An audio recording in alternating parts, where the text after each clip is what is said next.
ऐसे कैसे हाथ लगा दिया उसने तुझे? तेरी जगह मैं होती ना, उसी वक्त अपने बॉयफ्रेंड को कॉल करके बुला लेती, और फिर मेरा बॉयफ्रेंड जब पकड़ पकड़ कर धोता उसे, उसकी सारी अमीरी बाहर निकल जाती। गिन्नी ने रिया से शारदा सोसाइटी के उस अपार्टमेंट में बेचैनी से टहलते हुए कहा। सोफे पर अपना सर पकड़कर बैठी रिया ने मायूसी के साथ कहा, तू मेरी तरह ग्लैम कॉस्मेटिक में जॉब नहीं करती ना, इसलिए आकाश ओबेरॉय जैसे ताकतवर आदमी को धो सकती है, लेकिन मुझे आकाश ओबेरॉय के खिलाफ जाकर अपनी जॉब से हाथ नहीं धोना है। गिन्नी ने गुस्से से रिया से कहा, रिया तू समझने की कोशिश कर। देख, एक तो उसने तेरे साथ शादी में धोखा किया, और फिर आज ऑफिस में तुझे टॉर्चर किया।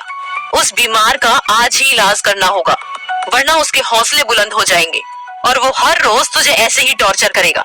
ऐसे बीमार लोगों का इलाज सिर्फ और सिर्फ पुलिस कर सकती है। मेरा बॉयफ्रेंड पुलिस में है, तू बोल, मैं अभी कॉल करके उसे यही बुला लेती हूँ। गिन्नी ने फोन पर नंबर डायल किया ही था कि रिया ने उसे रोकते हुए कहा, गिन्नी रुक जा, मुझे लगता है कि शायद उसे कुछ गलतफहमी हुई है।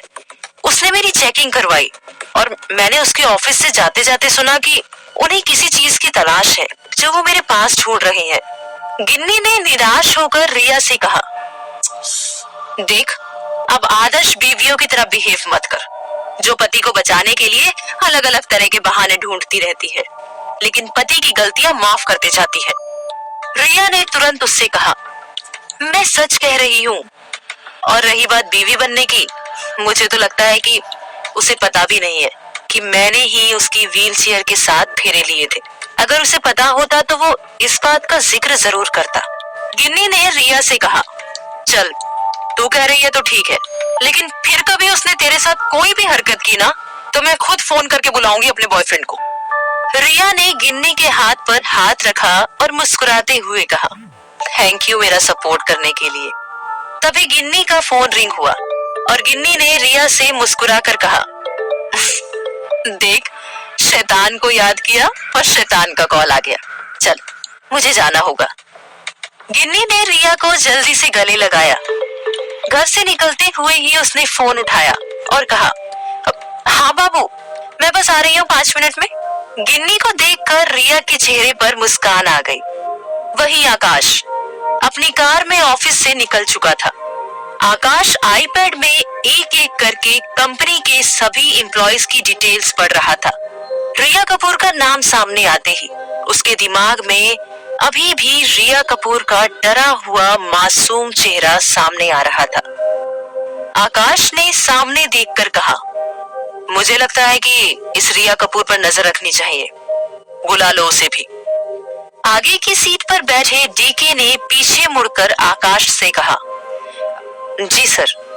वही रिया को अब अकेलापन महसूस हो रहा था। कपूर मेंशन में भले ही रिया को कभी भी माँ बाप का प्यार नहीं मिला, लेकिन घर के नौकरों और दूसरे हाउस स्टाफ के बीच रिया को कभी भी अकेलापन महसूस नहीं होता था। जब कभी भी वो अपनी कलीग की फैमिली को देखती, हमेशा उसे अपने खुद के माँ बाप के प्यार की कमी खलती। वो सोचती कि काश वो अपने असली माँ बाप के साथ होती, फिर उसकी जिंदगी शायद कितनी अलग होती। रिया खुद को दोष दिया करती थी और सोचती थी कि शायद उसी में कुछ कमी है, इसलिए उसके माँ बाप ने उसे अनाथालय छोड़ दिया, और फिर उसकी आंखों से आंसू बह आते। आज भी उसी बात को याद करके रिया की आंखों में आंसू आ गए थे।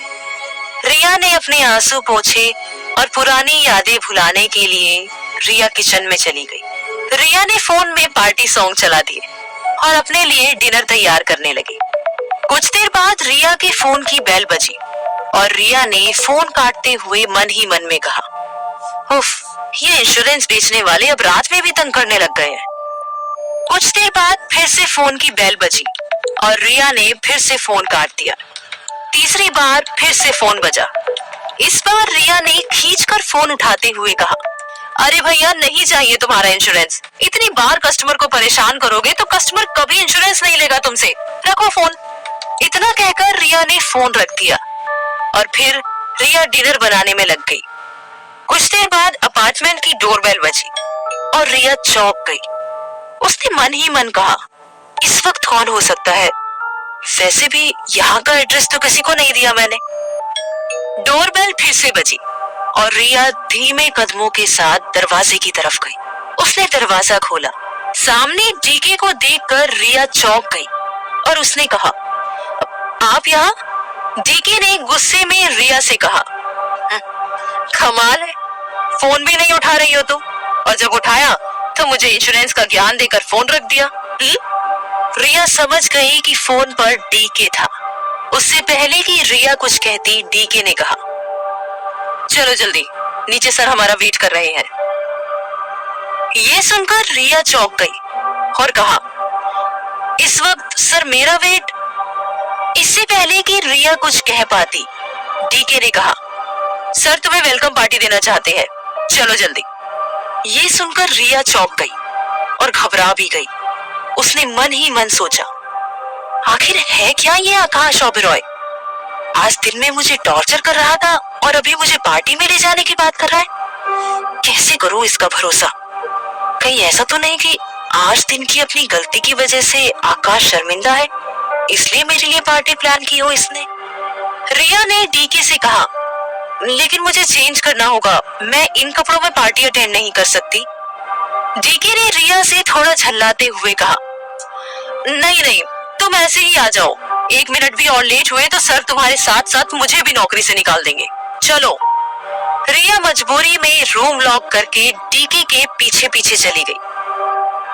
नीचे अपार्टमेंट के गेट पर कार के शीशे के अंदर से आकाश रिया को आते हुए देख रहा था। रिया कार की पिछली सीट पर बैठ गई और फिर कार चल दी। रिया उम्मीद कर रही थी कि आकाश उसे सॉरी कहेगा, लेकिन रिया के कार में बैठते ही आकाश ने कहा, तुम्हें पता है ना, मुझे लेट आने वाले लोग पसंद नहीं है, इतनी देर क्यों लगा दी आने में? रिया ने मन ही मन कहा, इस खड़ूस से शायद माफी की उम्मीद करना बेकार है। और फिर रिया ने धीमी आवाज में आकाश से कहा, मिस्टर ओबेरॉय, मुझे कपड़े चेंज करने का मौका नहीं मिला, मुझे प्लीज कपड़े चेंज करके आने दीजिए, मैं ज्यादा वक्त नहीं लगाऊंगी। आकाश ने रिया की तरफ देखे बिना ही कहा, आकाश ओबेरॉय को किसी का वेट करना पसंद नहीं, डोंट वरी, पार्टी में कोई तुम्हें कपड़ों से जज नहीं करेगा। रिया मायूस हो गई और फिर कुछ देर सोचने के बाद रिया ने आकाश से कहा, देखिए, मैं इन कपड़ों में बिल्कुल भी कंफर्टेबल नहीं हूँ, आप प्लीज मुझे किसी स्टोर से कपड़े दिलवा दीजिए, मैं आपको बिल रीपे कर दूंगी। आकाश ने एक पल के लिए कुछ सोचा और फिर ड्राइवर से कहा, कुंदन रॉयल बुटीक ले चलो। रॉयल बुटीक में घुसते ही रिया को समझ आ गया कि ये वो जगह है जहां उसके जैसे लोग या तो सिर्फ सपनों में आते हैं या अपने सपने पूरे करके आते हैं जब उनके पास खूब सारा पैसा हो जाता है। रिया ने एक टॉप पर नजर मारी और उसका प्राइस टैग देखकर रिया को चक्कर आ गई। रिया ने मन ही मन कहा, 90,000 रुपए, यानी कि मेरी 1 महीने की सैलरी। रिया के चेहरे के भाव को समझते हुए आकाश ने कहा, क्या हुआ, जगह पसंद नहीं आई? रिया ने फीकी मुस्कान के साथ कहा, नहीं, ऐसी कोई बात नहीं है, बस मेरी पसंद के कपड़े नहीं है यहाँ पर। आकाश ने रिया का मजाक बनाते हुए कहा, पसंद के कपड़े नहीं है या फिर तुम्हारी पहुंच के कपड़े नहीं है? रिया को ये बात चुभ गई। उसने आकाश से तीखे लहजे में कहा, मिस्टर ओबेरॉय, हो सकता है कि कपड़े मेरी पहुंच के बाहर हो, लेकिन एक बात बता दूं मैं आपको, कभी भी इंसान की कीमत उसके कपड़ों से नहीं आकी जाती।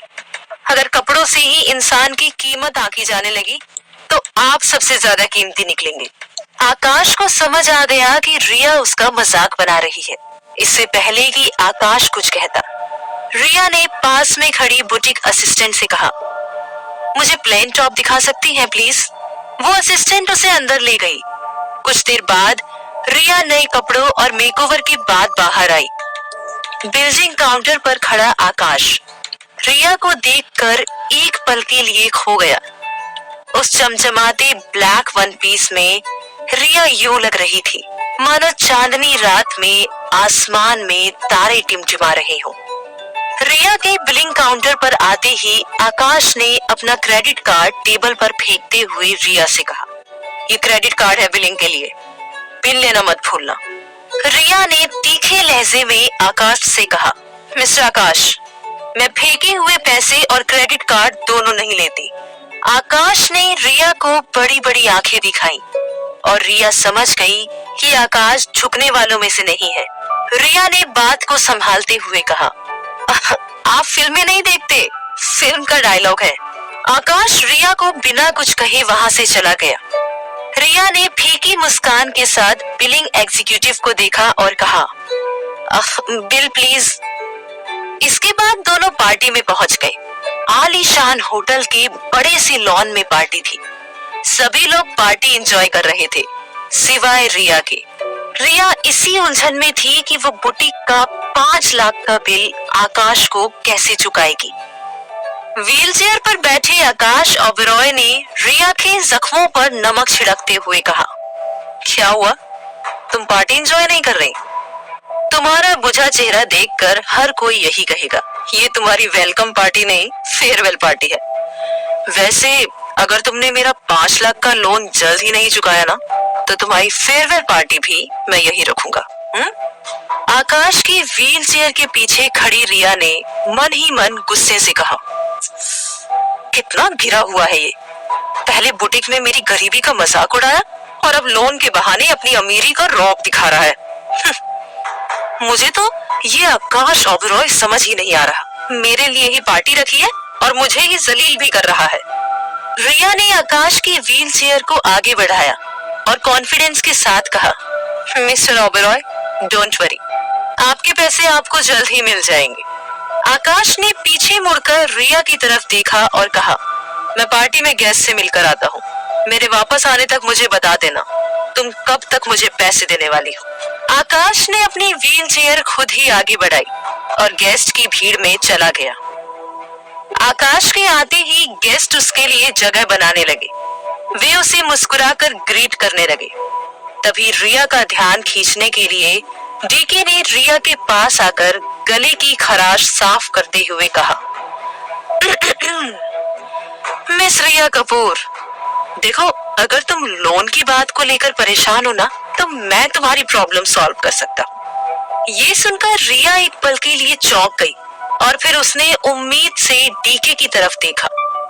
डीके ने रिया से कहा, तुम्हारे पास भले ही देने के लिए पैसे ना हो, लेकिन तुम्हारे पास खूबसूरती है। तुम्हारी खूबसूरती की कीमत कहीं ज्यादा है। तुम कहो तो कीमत देने के लिए मैं तैयार हूँ। ये सुनते ही रिया चौंक गई।